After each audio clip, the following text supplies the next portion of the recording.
Bán bên ôm này.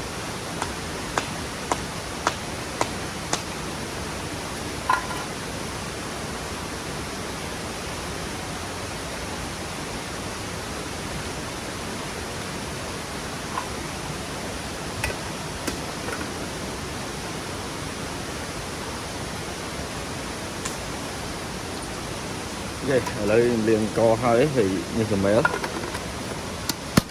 thì chỉ thu tới mình thả đam bay sang đã ở mấy đồng ngắn quạt đất ơi là trầm nè vì nàng tay nó đã đấy bật mà cô tất đi chân này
đó đấy ngồi dương đi đó.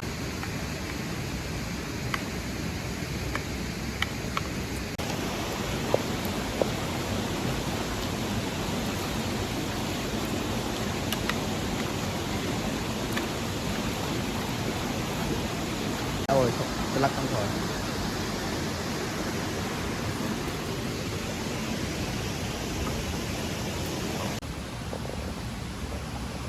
Ngẽo đi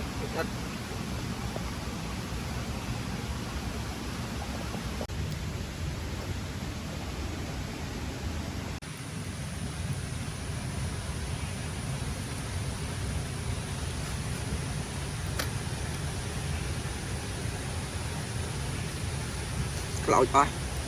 ở đây ta lấy ra đây hỏi đây khởi đây là khởi bay gì đó luôn lội cho sạch tại vì pro lưng lên khoảng nữa pro lưng ngực chúng ta bấm tóm thằng xin một tàu ấy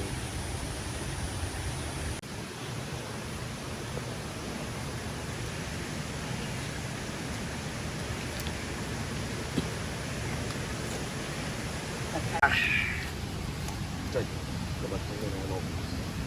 anh ấy bài rồi anh đây rồi anh này lấy đó cái này nó riêng cua xóm chứ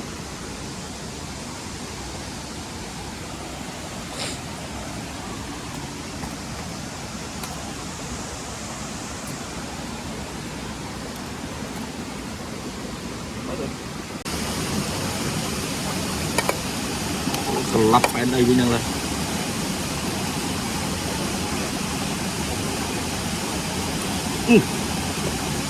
trời ơi mình cái đang liệt